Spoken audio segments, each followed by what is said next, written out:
To be in Iowa. Well, I'm joined now by a man who knows all about the state called Iowa, where the people caucus. Julius von Laar. He was a member of the 2008-2012 Obama campaigns.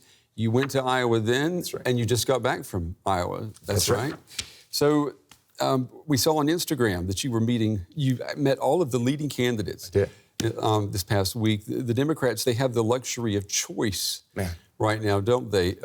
Tell our viewers if you consider that to be a plus or a minus right now. Well, I think it's fantastic to be out there in Iowa. All these candidates, they do 4, 5, 6 events every day. And if you live in Iowa and they've been out there for an entire year, you actually get to meet them. And you get to meet them in a setting where you're out there with like 20, 30 people. So you get to ask a question. Mm-hmm. You get to take a selfie if you want to. Mm-hmm. But Iowans really get to connect with their candidates. It's like direct democracy there, isn't it? It really is, except, of course, there are only 2.3 million people living in Iowa, right. And the racial makeup in Iowa is not exactly reflective of the entire country. That's right. Yeah, it's very homogenous. That's true. That's true.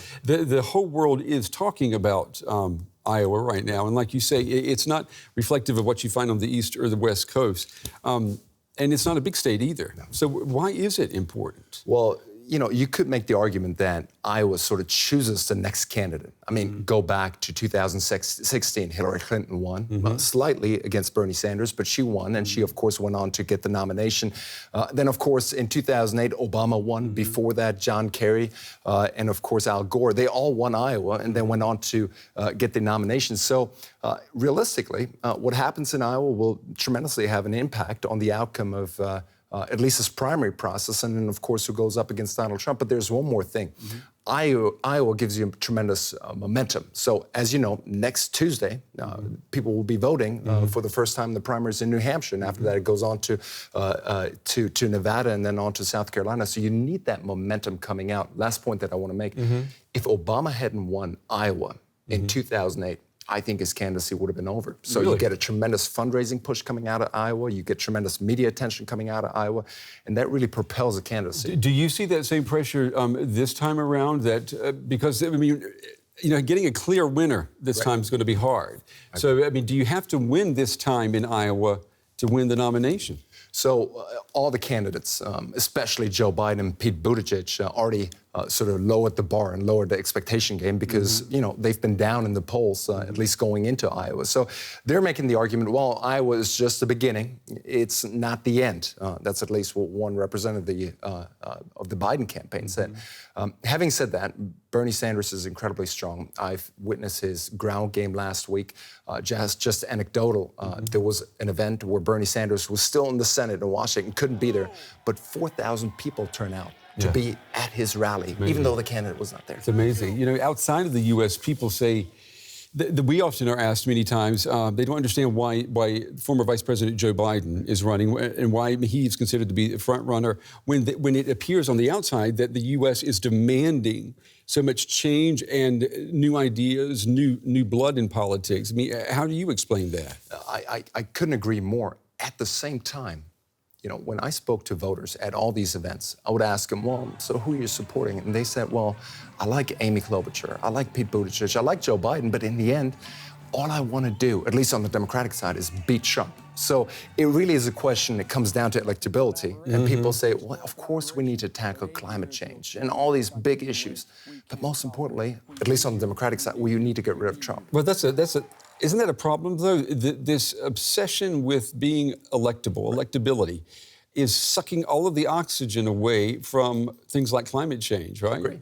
So are you getting the best candidate? Well, so it turns out that all of a sudden everyone becomes a pundit, right? Everyone is looking at things like electability, which we cannot measure. Yeah. There's no measurement for electability. Right.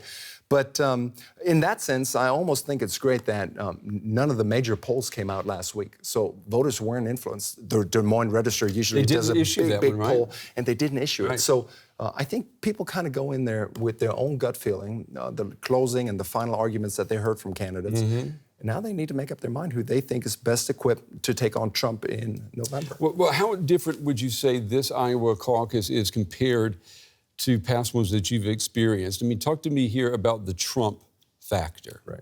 So Trump came into Des Moines last week, and, you know, he did a tremendous rally, 8,000 people there.